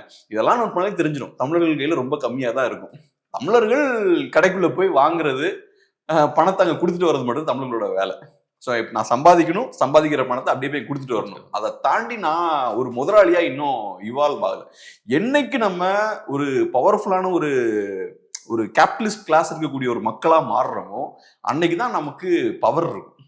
இன்னைக்கு அந்த விஷயம் நம்ம கிட்ட இல்லை. நமக்கு தேவையான அரசியலை உருவாக்கணும்னா கூட நமக்கு தேவையான ஸ்ட்ராங்கான ஒரு முதலாளித்துவ வர்க்கம் இருக்கணும். அரசியலை ஃபண்ட் பண்றதுக்கு பணம் வேணும்ல. எனக்கான அரசியலை ஃபண்ட் பண்ற அளவுக்கு எனக்கு ஸ்ட்ரென்த் இருக்கணும்ல. அது இல்லாம அரசியல் மாற்றமும் வராது. ஸோ அதனாலதான் நான் எப்பவுமே சொல்ற விஷயம் என்னன்னா, தமிழர்கள் பிசினஸை ஃபோக்கஸ் பண்ணணும், பிசினஸ் மைண்டடா இருக்கணும், தொழில ஆரம்பிக்கணும். சும்மா அந்த சேஃபான ஒர்க் எனக்கு வேணும், பெரிய ஒரு நிறுவனம் இருக்கும் அங்க போய் நான் வேலை பார்ப்பேன், இல்லாட்டி அரசு தொழில போய் உட்காந்துப்பேன் அப்படின்லாம் இல்லாம ரிஸ்க் எடுக்கணும். நம்ம யோசிச்சு பாருங்க, அங்கிருந்து வரான், நார்த்ல இருந்து இங்க வந்து குல்ஃபி ஐஸ் விற்கிறான், என்ன நம்பிக்கை அவனுக்கு, எவ்வளவு கான்பிடன்ஸ் இருக்கு பாருங்க. எந்த பேக்கப்பும் இல்லாம எதுவும் இல்லாம இங்க வந்து விற்கிறான், மொழி கூட தெரியாம சேல்ஸ் பண்ணிட்டு பலூன் வித்துட்டு இருக்காங்க. என்ன நம்பிக்கையில இருந்து இங்க வரீங்க, அந்த கான்பிடன்ஸ் இருக்கு பாருங்க, ஏதோ ஒண்ணு போய் பொழைச்சிக்கலாம், ரிஸ்க் எடுப்போன்ற அந்த கான்பிடன்ஸ் இருக்கு பாருங்க, அது வேணும். சாதாரண சின்ன சின்ன நிறுவனங்கள், கம்பெனிஸ், சின்ன சின்ன ஃபேக்டரிஸ் இங்க வந்து ஆரம்பிக்கிறாங்க. அதை நம்ம பண்றதுக்கு அந்த கான்பிடன்ஸ் நமக்கு இல்லை. நம்ம உட்காந்து சின்ன ஒரு நிறுவனம் ஆரம்பிக்கிறோம், 5 லட்சம் ரூபாய் இன்வெஸ்ட் பண்றோம், போச்சுன்னா எல்லாமே போயிருமே அப்படின்ற மாதிரி யோசிச்சுட்டு இருக்கோம். அது இருக்கக்கூடாது. இது நம்ம ஊரு, இந்த மக்களுக்கு என்ன தேவை நமக்கு இன்னும் பெட்டரா தெரியும், அவங்கள விட நமக்கு இன்னும் நல்லா பெட்டரா பண்ண முடியும். ஸோ அந்த ஒரு பார்வை வேணும். 2வது, நம்ம மக்கள், நம்மளும் நம்ம தொழிலாளர், நம்ம முதலாளிகளை சப்போர்ட் பண்ணணும், நம்ம ப்ராடக்ட்ஸை நம்ம சப்போர்ட் பண்ணணும். அதுக்குள்ள ரொம்ப டீப்பா போல, பட் அதுவும் முக்கியம். ஓகே. இன்னொரு பக்கம் பார்த்தீங்கன்னா ஓபிஎஸ், இபிஎஸ், டிடிவி, செங்கோட்டையன் இப்படிலாம் வந்து ஒரு பஞ்சாயத்து முடிகிற மாதிரி இல்லை, ஒரு மாதிரி இந்த சண்டையானது போயிட்டே இருக்கு. ஸ்டாலின் ஹீரோ போயிட்டாரு, அது ஒரு பக்கம் போயிட்டு இருக்கும்போது இந்த பக்கமும் ஒரு அரசியலானது போயிட்டு இருக்கு. இப்ப என்ன சொல்றாங்க அப்படின்னா, டிடிவி அவர்கள் சொன்ன ஒரு கருத்து இப்பொழுது பேசு பொருளாக மாறி இருக்கு. என்ன சொல்றாருன்னா, திமுக தலைமையில் ஒரு கூட்டணி இருக்கு, என்டிஏ தலைமையில் ஒரு கூட்டணியானது இருக்கு, சீமான் அவர்கள் தனித்து நிற்பார் வழக்கம் போல. இப்போ 3 அணி ஆயிடுச்சு, 4வதாக ஒரு அணியும் இருக்கும், விஜய் அவர்கள் தலைமையில ஒரு தனி அணி வந்து அமைய இருக்கு அப்படின்னு டிடிவி அவர்கள் சொன்ன ஒரு விஷயம் தான் இப்பொழுது பேசு பொருளாக மாறி இருக்கு. டிடிவி அவர்கள் என்டிஏல அதிருப்தியாக இருக்காரு அப்படின்ற ஒரு பார்வையும் முன்வைக்கிறாங்க. இன்னொரு பக்கம் ஓபிஎஸ் ஆல்ரெடி அதிருப்தியில் தான் இருக்காரு. இன்னைக்கு செங்கோட்டையன் அவர்களும் வந்து நான் 5ஆம் தேதி ஒரு முக்கியமான விஷயத்த சொல்ல போறேன் அப்படின்னு சொல்லியிருக்காரு. ஸோ இவங்கெல்லாம் சேர்ந்து விஜய் கூட போக போறாங்களா, எப்படி இது பாக்குறது? டிடிவி அவர்கள் சொன்ன அந்த விஜய் அவர்கள் தலைமையிலான கூட்டணி அப்படின்ற வார்த்தைக்கு என்ன அர்த்தம்? ஸோ இப்போ கண்டிப்பா டிடிவி தினகரன் அவர்களை பொறுத்தளவுல அதிருப்தியா இருக்காரு. அவரு ரொம்ப ஓப்பனா அதை வெளிப்படுத்துறாரு. ஸோ பத்திரிகையாளர்கள் கேள்வி கேட்குறாங்க, அதுக்கு அவர் சொல்ற விஷயம் என்னன்னா, இதை நயனார் நாகேந்திரன் அவர் தான் சொல்லணுன்றார். ஸோ இப்போ எனக்கு அந்த அளவுக்கு கூட எனக்கு தெரியலன்றார். அவர் கட்சி, ஆமா அவர் கட்சி, உங்க கட்சி என்டிஏல இருக்கா இல்லையான்னு கேட்கும்போது தெரியல, நாங்க மோடி அவர்களை சப்போர்ட் பண்ணோம், அவர் பிஎம் ஆகணும்னு முடிஞ்ச அளவுக்கு சப்போர்ட் பண்ணோம், எந்த கண்டிஷன்ஸும் நாங்க முன்வைக்கல, ஆனா இன்னைக்கு எங்களுக்கு தெரியல நாங்க இருக்கோமான்னு. ஸோ நீங்க நாகேந்திரன் அவர்கள்ட்ட கேட்டு சொல்லுங்க அப்படின்ற ஒரு பாயிண்ட் அவரு சொல்றாரு. ஸோ இதுல கிளியரா நம்ம புரிஞ்சுக்கலாம், ரொம்ப கோபமா இருக்கா, அவரை அகாமடேட் பண்ணல பாஜகவும் சரி அதிமுகவும் சரி, அந்த விஷயம் வந்து வெளிப்படுது. 2வது என்ன பண்றாருன்னா, ஒரு அழுத்தமும் போடுறார், நீங்க எங்களுக்கு முக்கியத்துவம் கொடுக்காம இருந்தீங்கன்னா வேற ஆப்ஷனை நாங்க நோக்கி போவோம் அப்படின்ற பாயிண்டையும் சொல்றாரு. அவர் என்ன சொல்றாரு, 2006ல விஜயகாந்த் அவர்கள் என்ன தாக்கத்தை ஏற்படுத்தினாரோ அதே மாதிரியான ஒரு தாக்கத்தை விஜயும் ஏற்படுத்துவார் அப்படின்ற மாதிரி சொல்றாரு. ஸோ விஜயகாந்த் 2006ல பெரிய தாக்கத்தை ஏற்படுத்தினார், அதே தாக்கத்தை விஜய் ஏற்படுத்துவார்னா அதுவும் பெரிய தாக்கம் இருக்கும் அப்படின்ற ஒரு பாயிண்ட்டை சொல்றாரு. அப்புறம் விஜய் தலைமையில டிவிகே தலைமையில ஒரு கூட்டணியும் இருக்கும் அப்படின்ற ஒரு பாயிண்ட்டையும் சொல்றாரு. ஸோ நாங்க அந்த பக்கம் போறதுக்கும் யோசிக்க மாட்டோம் அப்படின்ற ஒரு சிக்னலையும் கொடுக்குறாரு. விஜய் அவர்களுக்கு ஒரு முக்கியத்துவத்தை அங்க கொடுக்குறாரு, அது ஒரு ப்ரெஷரும் அவரு போடுறார். அது பிரச்சனை என்னன்னா, அமமுக கட்சியை பொறுத்தளவுல ஸ்டார்டிங்ல இருந்தே அவங்களுக்கு கூட்டணி அமைக்கிறதுல பெரிய சிக்கல் இருந்துகிட்டே இருக்கு. அவங்க போய் திமுகல சேர முடியாது, திமுகல சேர்ந்தா எதிரியோட போய் நீங்க சேர முடியாது, நீங்க ஜெயலலிதா அவர்களோட பாலிடிக்ஸை கையில் எடுக்கக்கூடிய ஒரு கட்சி. 2வது அதிமுகலையும் போய் சேர முடியாது, ஏன்னா அதிமுகல இபிஎஸ் அவர்கள் உங்களை அகாமடேட் பண்ணல. 24ல உங்களுக்கு ஒரு ஸ்பேஸ் ஓப்பன் ஆகுது, பிஜேபி தனியா ஒரு அலைன்ஸ் ஃபார்ம் பண்றாங்க. ஸோ அதிமுக சிக்கலும் இல்லை, திமுக சிக்கலும் இல்லை, நீங்க ஒரு அலைன்ஸை ஃபார்ம் பண்ணிட்டீங்க. இப்ப சூழல் மாறுது, இப்ப என்ன ஆகுது, பாஜக அதிமுக அலைன்ஸ் வந்து இப்ப ஃபார்ம் ஆகுது. ஸோ இப்ப பழைய டைனமிக்ஸ் திரும்பவும் கிரியேட் ஆயிருச்சு, பழைய சூழல் திரும்பவும் கிரியேட் ஆகுது. அதிமுகவுக்கு உங்களை உள்வாங்கிறதுல சிக்கல் இருக்கு, திமுக கூடயும் நீங்க போய் சேர முடியாது, உங்க அரசியல் அடிபட்டு போயிடும், ஏன்னா திமுக எதிர்ப்பு அரசியல் தான் உங்க அரசியல். ஸோ இப்ப திரும்பவும் டிடிவி தினகரன் அவர்கள் சிக்கல்ல இப்ப மாட்டிட்டு இருக்காரு. ஸோ இப்ப இது காட்டக்கூடிய விஷயம் என்னன்னா, இபிஎஸ் அவர்கள் அவருக்கு எந்த சேலஞ்சும் அதிமுகக்குள்ள இருக்கக்கூடாதுன்றதுல ரொம்ப கேர்ஃபுல்லா இருக்காரு. ஸோ நமக்கு நம்மளோட அதிகாரத்தை சேலஞ்ச் பண்ற மாதிரியான யாரும் இருக்கக்கூடாது. இப்ப டிடிவி அப்புறம் ஓபிஎஸ் இவங்கெல்லாம் வராங்கன்னா ஏற்கனவே அவங்க சேலஞ்ச் பண்ணவங்க இபிஎஸ் அவர்களை. ஸோ அவங்கள உள்ள கொண்டு வரும்போது சொல்றதுக்கு ஈஸியா இருக்கும் நமக்கு. ரைட், அவங்க எந்த கண்டிஷனுமே வைக்கல, உள்ள கொண்டு வந்துடலாமே அப்படின்ற மாதிரி இருக்கும். லெட்ஸே நாளைக்கு வந்ததுக்கு அப்புறம் ஏதோ அதிருப்தி இருக்குன்னு வச்சுப்போம், ஒரு ட்வீட் போடுறாங்க, இல்லாட்டி இதே மாதிரி வேற விஷயங்கள் பேசுறாங்கன்னு வச்சுப்போம். நம்ம மீடியா எல்லாமே ஹைப்பரா இருப்பாங்க. அவங்களுக்கு அதிமுகவை பத்தி பேசுறது நம்ம மீடியாவுக்கு பிடிக்கும். குறிப்பா அதிமுகவோட உட்கட்சி பிரச்சனைகளை பத்தி பேசுறதுக்கு பிடிக்கும். அந்த மாதிரியான சூழல் வர்றதுக்கு நிறைய வாய்ப்பு இருக்கு. கண்டிப்பா அவங்க வந்து சும்மாலாம் இருக்க மாட்டாங்கல்ல, நான் கட்சி தொண்டர் அப்படின்ற மாதிரி சும்மா வந்து இருக்க மாட்டாங்க. அவங்க நாளைக்கு வந்தாலுமே சில சிக்கல்கள் இருக்கு, அதிருப்திகள் இருக்குன்னு ஏதோ ஒன்று பேசுறாங்கன்னு வச்சுப்போம். அப்புறம் திரும்பவும் நம்ம ஃபர்ஸ்ட்ல இருந்து பஞ்சாயத்து ஆரம்பிப்போம். அதிமுகவில் குழப்பம், அதிமுக இரண்டாக உடைகிறதா, அது இது நம்ம ஆட்கள் பேச ஆரம்பிச்சிடுவாங்க. ஸோ இபிஎஸ் என்ன யோசிக்கிறாருன்னா, அந்த பேச்சே இருக்கக்கூடாது. அதிமுகனா இபிஎஸ் தான், சிங்கிள் லீடர்ஷிப் நான் தான், சிங்கிள் ஸ்ட்ராங் மேன்னா நான் தான் அப்படின்ற ஒரு இமேஜை அவரு உருவாக்க முயற்சி பண்றாரு. அதுக்கு எதெல்லாம் தடங்களா இருக்குமோ அது எல்லாத்தையுமே அவர் ரிமூவ் பண்றாரு. ஸோ ஓபிஎஸ் அவர்களா இருக்கலாம், டிடிவி அவர்களா இருக்கலாம், இவங்கெல்லாம் உள்ள வந்தா இவர் ஸ்ட்ராங்கா இருக்கிற அந்த இமேஜ் இருக்காது, வேற பவர் சென்டர்ஸ் இருக்கிற மாதிரியான ஒரு தோற்றத்தை ஏற்படுத்தும். ஸோ அதுக்கு எந்த இடமும் இருக்கக்கூடாது அப்படின்ற ஒரு இடத்துக்கு அவர் வந்துட்டார். ஸோ அதனால அந்த பாயிண்ட்ல ரொம்ப ஸ்ட்ராங்கா இருக்காரு. பாஜக வழியாவும் இவங்க எல்லாம் உள்ள வந்துடக்கூடாது அப்படின்றதுல ரொம்ப ஸ்ட்ராங்கா இருக்காரு. ரெண்டாவது, டிடிவி அவர்களையும் ஓபிஎஸ்ஸையும் நீங்க டைரக்டா அகாமடேட் பண்ணணும், அதிமுக டைரக்டா அகாமடேட் பண்ணணும், பண்ணா அப்படிதான் பண்ணணும். அப்படி பண்ணாம பாஜக வழியா அவங்கள உள்ள கொண்டு வந்தீங்கன்னு வச்சுக்கோங்களேன், அது ஓட் டிரான்ஸ்பர் அதெல்லாம் நிறைய சிக்கல் இருக்கும். அந்த மக்கள் எப்படி பார்ப்பாங்க, ஓ நீங்க எங்களை கட்சியிலேயே சேர்த்துக்க மாட்டீங்க, பாஜக தான் சேர்ப்பீங்க, பட் நாங்க உங்களுக்கு ஓட்டு மட்டும் உங்களுக்கு டிரான்ஸ்பர் பண்ணுவான்னு யோசிப்பாங்களா? அதிமுக நிக்கிற இடத்துல எல்லாம் பட் ஓட்டு டிரான்ஸ்பர் ஆகாதுல்ல. நீங்க எங்களை பாஜகவோட தான் சேர்த்து வைப்பீங்க, அப்புறம் நாங்க எதுக்கு டைரக்டா உங்களுக்கு ஓட் போடணும்? அப்ப அதிமுகவுக்கு அந்த ஓட்ஸ் வந்து டிரான்ஸ்பர் ஆகாது. ஸோ அந்த சிக்கல்கள்லாம் இருக்கு. ஓட்ஸா டிரான்ஸ்பர் ஆகுறதுலையும் சிக்கல் இருக்கு. டைரக்டா அவங்களை உள்ளேயும் கொண்டு வர முடியாது. பாஜகவில் அவங்களை அகாமடேட் பண்ணாலும் நான் சொன்ன மாதிரி ஓட் டிரான்ஸ்பர் ஆகாது. ஸோ நிறைய சிக்கல்கள் இருக்கு. அதனால ஸோ மேபி அவங்க அகாமடேட் பண்ண மாட்டேங்கிறாங்கன்னு பாக்குறேன். இதெல்லாம் வச்சு பார்க்கும்போது பெரிய லாபம் இருக்காது வந்தாலும் அப்படின்ற ஒரு பார்வை மேபி அவங்களுக்கு இருக்கலாம். இன்னொரு பக்கம் செங்கோட்டையன் அவர்களுமே பிரச்சனை பண்றாரு. அவர் வந்து ஒரு அதிருப்தியில இருக்காரு அப்படின்னு சொல்லப்படுது. 5ஆம் தேதி நான் முக்கியமான விஷயத்த சொல்றேன் அப்படின்றாரு. ஸோ அவரு ஒருவேளை அவரு விலகுறாரு அப்படின்னே வச்சுப்போமே, விலகுறாரு அல்லது விலக்குறாங்கன்னு வச்சுப்போம். அவருடைய அந்த விலகல் பெரிய பிரச்சனையை அதிமுக கூட்டணிக்கு ஏற்படுத்துமா? இப்ப சிக்கல் என்னன்னா, ஒரு சைட்ல இபிஎஸ் அவர்கள் அக்ரெசிவா கேம்பெயின் பண்ணிட்டு இருக்காரு. இது இபிஎஸ்க்கு ரொம்ப முக்கியமான ஒரு விஷயம். அவர் இவ்வளவு சீக்கிரமா கேம்பெயின் பண்றாருனாலே நான் ஜெயிக்கணுன்ற வேகத்தோட இருக்கேன்றத அவரு வெளிப்படுத்த முயற்சி பண்றாரு. அந்த வேகத்தோட அவர் ஒர்க்கும் பண்ணிட்டு இருக்காரு. இப்ப அவருடைய எண்ணம் என்னவா இருக்கும்? அதிமுக ஸ்ட்ராங்கா இருக்கு, நான் ஒரு பலம் பொருந்திய ஒரு தலைவர், அதிமுகனால எலெக்ஷனை ஜெயிக்க முடியும் அப்படின்ற ஒரு தோற்றத்தை மக்கள் மத்தியில ஏற்படுத்தணும் அப்படின்றதான் இபிஎஸோட வேலையா இருக்கு, நோக்கமா இருக்கு. இப்ப கட்சிக்குள்ள நிறைய பிரச்சனைகள் இருக்கு அப்படின்ற மாதிரியான அந்த விஷயம் வருதுன்னு வச்சுப்போம். அவர் ஏற்கனவே அதிமுகவை பொறுத்தளவு இந்த லாஸ்ட் ஒரு 7-8 இயர்ஸா எடுத்துக்கிட்டோம்னா மீடியா ஃபுல்லா அதிமுகவை பத்தி பேசும்போது அதிமுகவோட உட்கட்சி பிரச்சனை பத்தி மட்டும்தான் பேசுவாங்க. அவங்க இபிஎஸ் கேம்பெயின் பண்றதை பத்தி பேச மாட்டாங்க, வேற எதுவும் பேச மாட்டாங்க. அதிமுகவோட உட்கட்சி பிரச்சனை, சசிகலா வந்தா அவ்வளவுதான், ஆட்சி மாற்றம் வருமா வராதா, டிடிவி இதை பண்ணிடுவாரா அதை பண்ணிடுவாரா, ஓபிஎஸ் அவர்கள் இப்படி பண்ணிடுவாரா அப்படி பண்ணிடுவாரா, இதுதான் அவங்க பேசிக்கிட்டே இருக்காங்க. இந்த பிரச்சனைகளுக்கெல்லாம் ஒரு முடிவு கட்டியிருக்காரு இப்ப இபிஎஸ். இல்ல அவங்கனாலாம் என்ன எதுவும் பண்ண முடியாது, நான் தான் ஸ்ட்ராங்கான லீடர் அப்படின்ற ஒரு இடத்துக்கு அவர் வந்திருக்காரு. ஸோ 21ல இருந்து அதிமுக கம்ப்ளீட்டா இபிஎஸோட கண்ட்ரோல் கீழே வந்துருச்சு. இப்ப என்ன ஆகுதுன்னா, இந்த மாதிரியான புது புது பிரச்சனைகள் இப்ப அவருக்கு வருது. இது ஒரு டைவர்ஷன்ல கட்சிக்குள்ள குழப்பம் இருக்கு அப்படின்ற ஒரு தோற்றத்தை அது ஏற்படுத்தும்.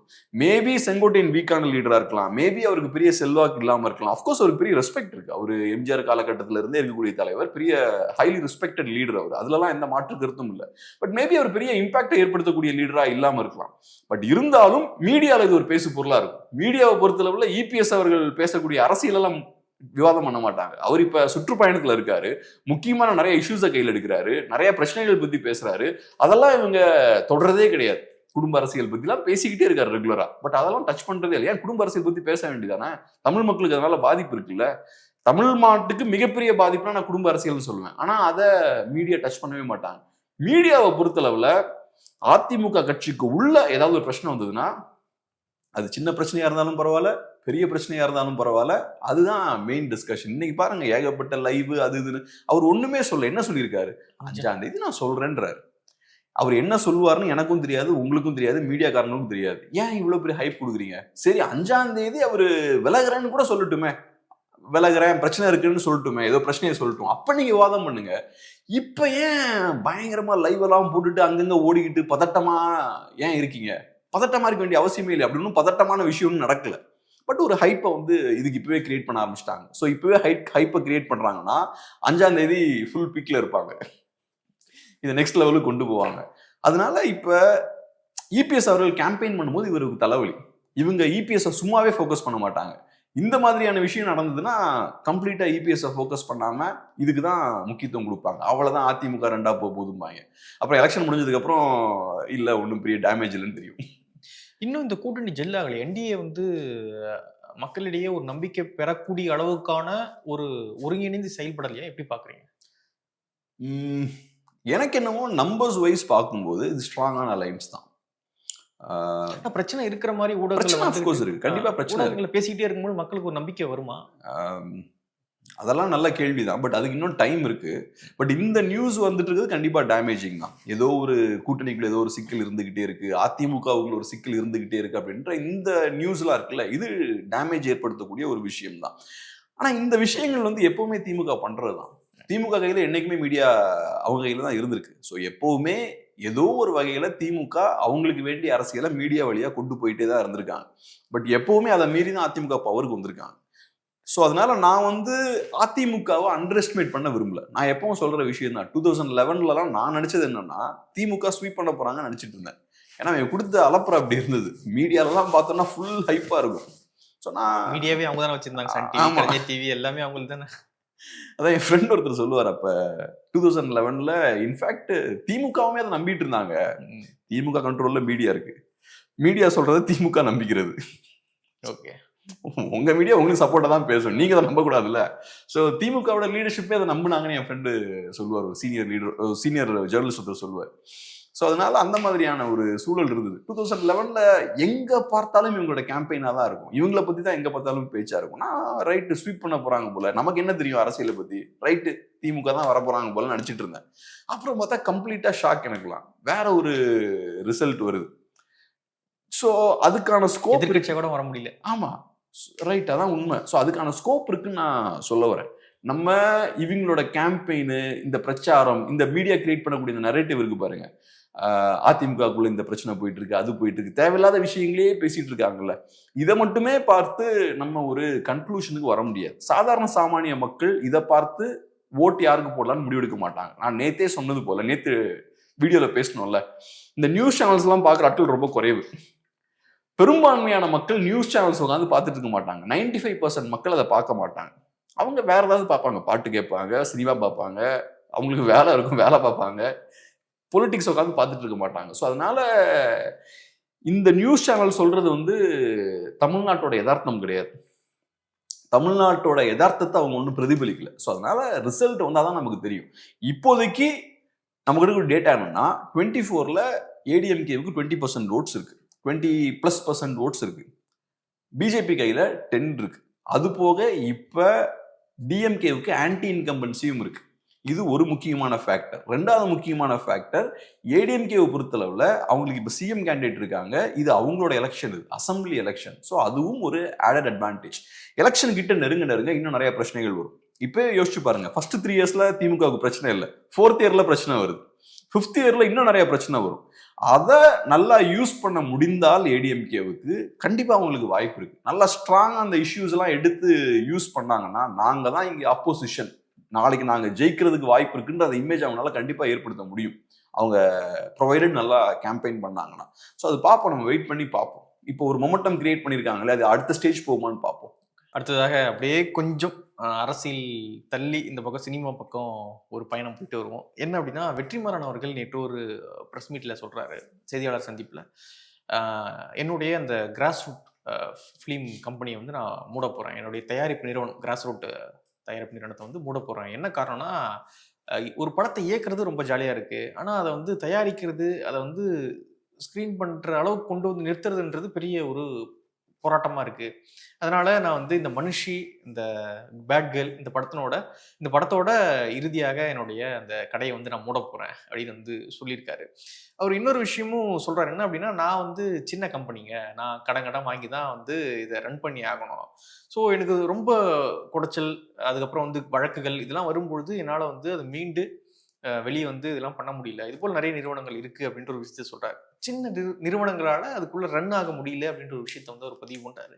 எப்படி பாக்குறீங்க?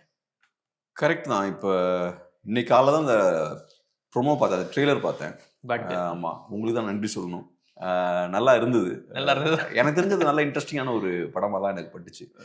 படம் ஃபுல்லா பார்க்கல, பட் அந்த ட்ரெய்லரை பார்க்கும்போது இன்ட்ரெஸ்டிங்கான ஒரு விஷயமா தான் இருந்தது. இப்போ நிறைய ஸ்டீரியோ டைப்ஸ்லாம் இருக்குல்ல, அதை ஃபுல்லாக பிரேக் பண்ணுற மாதிரியான ஒரு படமாக இருந்தது. இப்போ நான் அதில் இருக்க கருத்துக்களெல்லாம் ஏற்றுக்க மாட்டேனான்றது ரெண்டாவது. ஆனால் ஒரு ஃப்ரெஷ்ஷான ஒரு விஷயமா இருக்குல்ல, ஒரு ஃப்ரெஷ்ஷான ஒரு படம் மாதிரி தெரியுது அதை பார்க்கும்போது. எப்போவுமே எனக்கு அந்த மாதிரி ஒரு ஃப்ரெஷ்ஷான ஒரு விஷயமா இருந்ததுன்னா அஃப்கோர்ஸ் அது நல்லது தான். எனக்கு பிடிக்கலன்றதை தாண்டி அது நல்லது தான். ஒரு வித்தியாசமான டிபேட்லாம் கிரியேட் பண்ணக்கூடிய அந்த ஸ்பேஸ் அங்கே இருக்கு. பெண்கள்னா ஹீரோயின் இப்படி பிஹேவ் பண்ணுவாங்க, ஹீரோ இப்படி பிஹேவ் பண்ணும், ஹீரோ வந்து பெண்களை விரட்டிக்கிட்டே போவாரு. ஸோ அவரு தான் என்ன சொல்றது, அந்த பெர்சூவர்ம்பாங்கல்ல, ஹீரோயினை பெர்சூ பண்ணி போகக்கூடிய ஆள் வந்து ஹீரோவா இருப்பாரு. அது எல்லாத்தையுமே உடைச்சிருக்காங்களே, டிஃப்ரெண்டான ஒரு விஷயமா.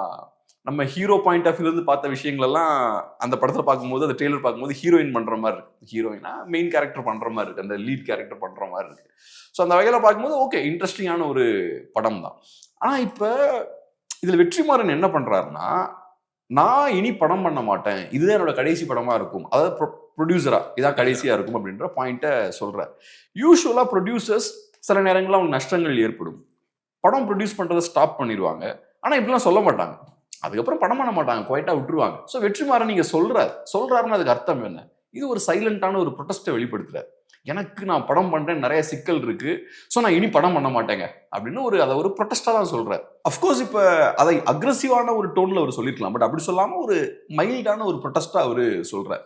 எங்களுக்கு இங்க படம் பண்றதுக்கான சூழல் இல்லை, நான் இனி பண்ண மாட்டேன் அப்படின்ற ஒரு பாயிண்ட சொல்றாரு. ஸோ வெற்றிமாறனுக்கு சில சங்கடங்கள் இருக்கு அப்படின்றத நம்ம புரிஞ்சுக்கலாம். வெறும் வர்த்தகம் அதெல்லாம் தாண்டி அவருக்கு வேற சில சங்கடங்களும் இருக்கு அப்படின்ற விஷயத்த புரிஞ்சுக்கலாம். நமக்கு அதை பத்தின பெரிய நாலேஜ் எல்லாம் இல்லை, பட் இதை பார்க்கும்போது எனக்கு தோணுன முக்கியமான விஷயம் என்னன்னா, இங்க நல்ல படம் பண்றதுக்கான ஆட்கள் இருக்காங்க, நல்ல படத்தை ப்ரொடியூஸ் பண்றதுக்கான ஆட்கள் இருக்காங்க, அவங்க நிறைய சிக்கல்களை ஃபேஸ் பண்றாங்க. ஆனா இன்னொரு சைட்ல குப்பை மாதிரி படம் பண்றதுக்கு ஆட்கள் இருக்காங்க, அவங்க நல்லா ஜாலியான ஒரு சூழலை என்ஜாய் பண்ணிட்டு இருக்காங்க. அப்ப இது காட்டுறது என்ன? நல்ல படம் பண்றவங்களுக்கு பெரிய ஸ்பேஸ் கிடையாதுங்க. இங்க நீங்க சர்வைவ் ஆகணும்னா மோசமான படங்கள் தான் பண்ணணும்.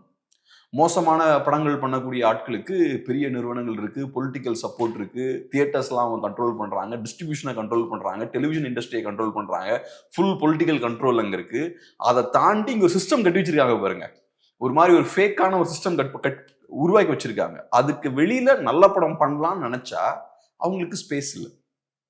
ஸோ அதுதான் இங்க ஆபத்தான விஷயம். ஸ்ட்ரகிள் பண்றாங்க, ரொம்ப ஸ்ட்ரகிள் பண்றாங்க. நம்ம இங்க கேட்டோம்னா பெரிய ஆர்ட்டும்பாங்க, நம்ம டைரக்டர்ஸ்லாம் கேட்டோம்னா இது பெரிய ஆர்ட் நம்ம சொசைட்டிக்கு ரொம்ப அவசியங்க, ஆர்ட் இல்லைன்னா சொசைட்டி இருக்காதுன்னு.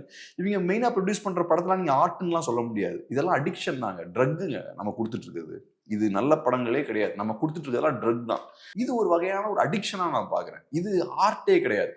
ஆர்ட்ன்றது என்னன்னா, இப்ப நான் சொன்ன இந்த சிக்கல் இருக்குல்ல, இதை புரிய வைக்கிறது தான் ஆர்ட். சொசைட்டில இந்த மாதிரி சிக்கல் இருக்கு, நம்ம மிருகங்களை மாதிரி வாழ்ந்துட்டு இருக்கோம், ரோபோட்ஸ் மாதிரி வாழ்ந்துட்டு இருக்கோன்றத புரிய வைக்கிறது தான் ஆர்ட்டோட வேலை. அந்த மாதிரியான படங்கள் இங்க வரது கிடையாது. அந்த மாதிரியான படங்களை ஒருத்தன் எடுக்க முயற்சி பண்ணான்னா வெற்றிமாறன் மாதிரி கதற விடுறாங்க கடைசியில, என்னால முடியல நான் கடையை சாத்துறன்ற இடத்துக்கு அவங்களை கொண்டு போய் விட்டுறீங்க. ஸோ இதுதான் இங்க பெரிய சிக்கல். ஆனா இப்ப நம்ம அறிவுஜீவிகள்லாம் பார்த்தோம்னா பேசும்போது பெரிய ஆர்ட் அது இது படங்கள் ரொம்ப முக்கியம் அப்படி இப்படிம்பாங்க. இங்க பண்றது ட்ரக்ஸுங்க. எப்படி இவங்க வந்து மதுபானங்களை விற்கிறாங்களோ, ட்ரக்ஸை விற்கிறாங்களோ, அதே மாதிரி இது ஒரு அடிக்ஷன்.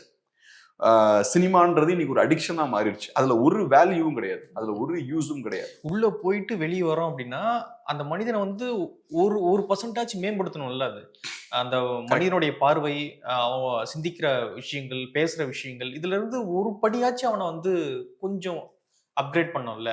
எதுவுமே பண்ணாம கரெக்ட் பல படி கீழே தள்ளுது அந்த படங்கள். நிறைய படங்கள் நான் பார்க்கும்பொழுது என்ன இதுல என்னடா சொல்ல வர நீ அப்படி. நீ பெருசா நீ கருத்து தான் சொல்லணும் அப்படின்னு ஷேக்ஸ்பியர் மாதிரி எழுதணும்னு நான் சொல்லணும்.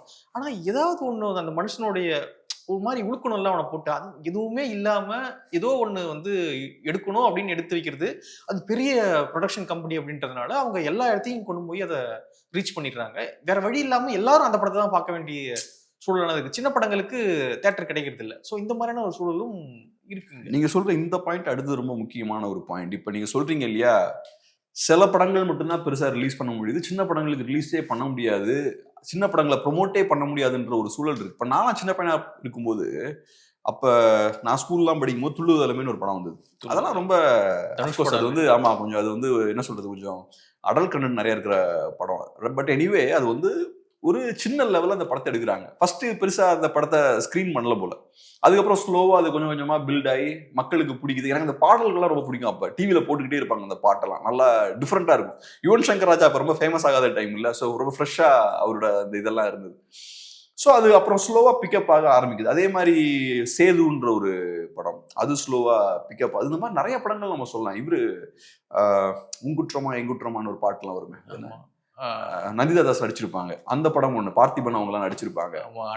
அழகி அதுவுமே ஸ்லோ பிக்கப் தான் நினைக்கிறேன். அப்புறம் போக போக போக மொமெண்டம் கிடைச்சது. ஸோ இப்போ என்னன்னா, அப்ப இருந்த சூழல் என்னன்னா, என்கிட்ட நல்ல ஒரு ப்ராடக்ட் இருந்ததுன்னா அதை நான் தவளை விடுவேன்.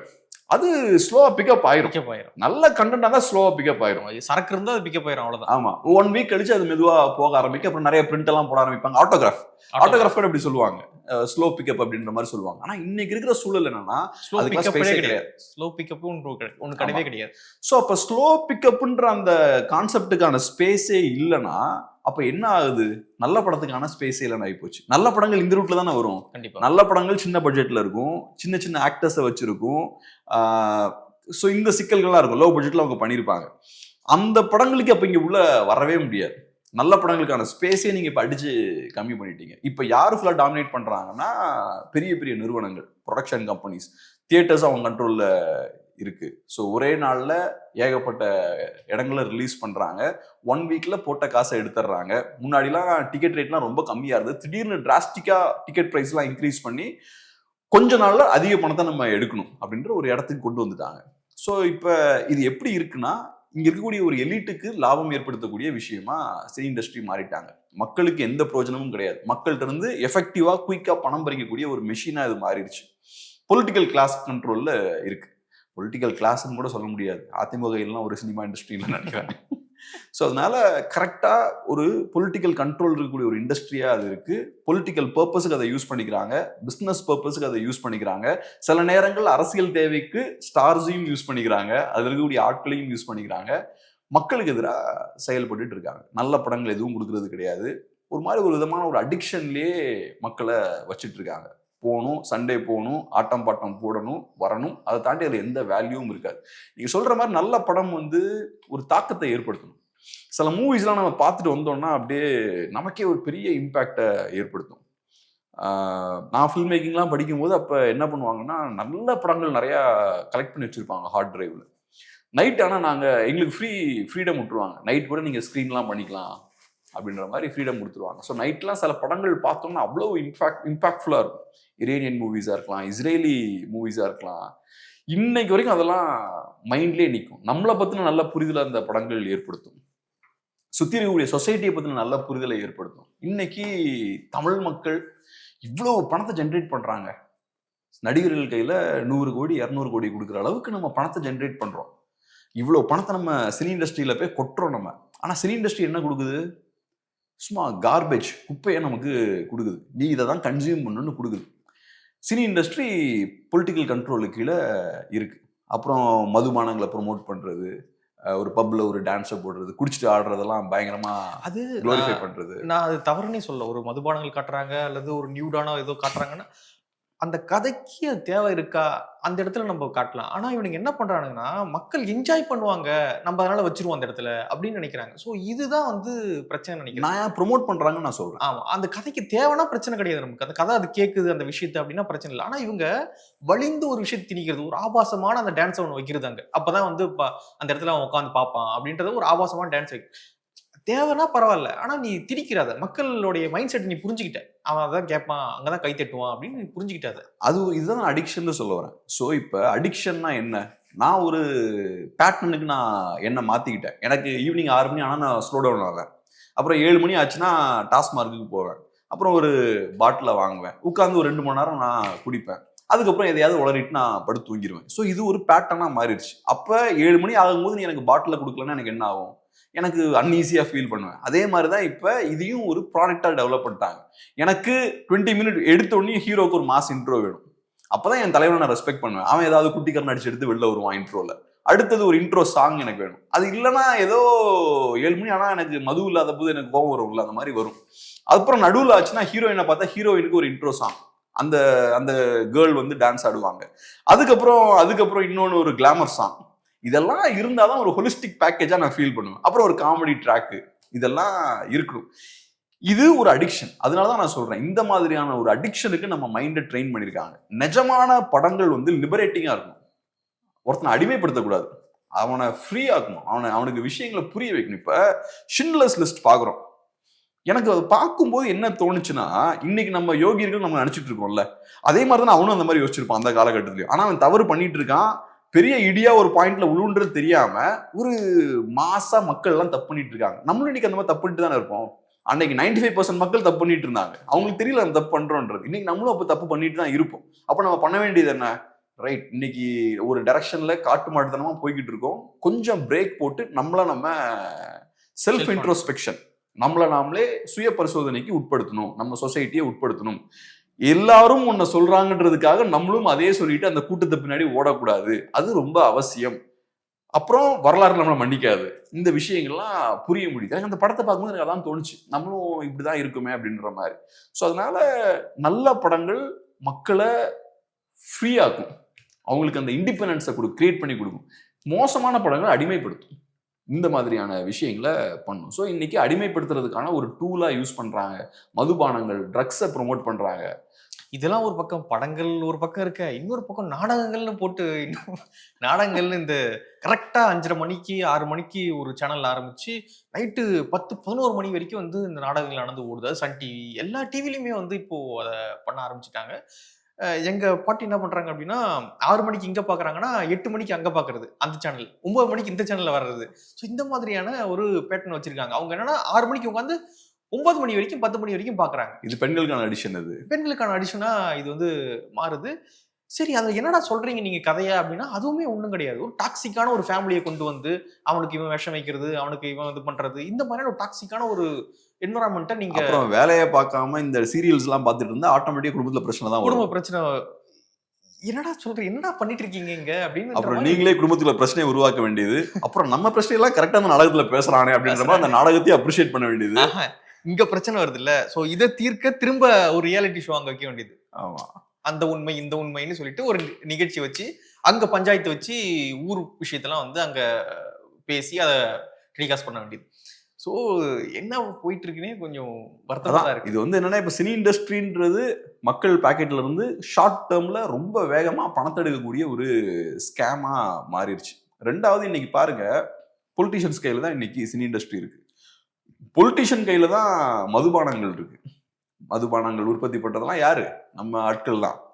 மதுபானங்களை விற்கிறதும் நம்ம ஆட்கள் தான். ஸோ அப்படி இருக்கும்போது அந்த மாதிரியான ப்ராடக்ட்ஸை புஷ் பண்றதுக்கான ஒரு மார்க்கெட்டிங் ஸ்பேஸாகவும் அது மாறிடுச்சு. சினி இண்டஸ்ட்ரி யூஸ் பண்ணி மதுபானங்களை மார்க்கெட் பண்ணிட்டு இருக்காங்க. கேட்டா ஸ்டோரிக்கு இது வேணும், அது இதுன்னு கதை சொல்லிட்டு இருக்காங்க. இவங்க பண்றதுன்னா அதெல்லாம் கிடையவே கிடையாது, குளோரிஃபை பண்ணிட்டு இருக்காங்க. குடிக்கிறது தப்பு அது இதெல்லாம் நான் அதுக்குள்ளெல்லாம் போகல. நான் ஒன்றும் பெரிய மதபோதகர் மாதிரிலாம் பேச எனக்கு விருப்பம் இல்லை. ஆனா இங்க நடக்கிறது என்னன்னா, குளோரிஃபை பண்றாங்க, ஒரு கல்ச்சரை கிரியேட் பண்றாங்க.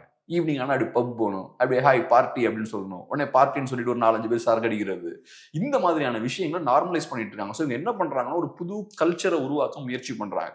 ஒரு ஆர்டிஃபிஷியலா ஒரு செயற்கையான ஒரு கல்ச்சரை உருவாக்குறாங்க. மாலுக்கு போய் நீ டைம் ஸ்பெண்ட் பண்ணணும், முன்னாடி ஒரு பர்கரை வச்சுக்கணும், கேர்ள் ஃப்ரெண்ட் இருந்தா நீங்க வந்து காஃபி டேல போய் உட்காந்துக்கணும், 300 ரூபாய்க்கு ஒரு காஃபி கொடுப்பான், 20 ரூபா காஃபி எத்தனை ரூபாய்க்கு கொடுப்பான்?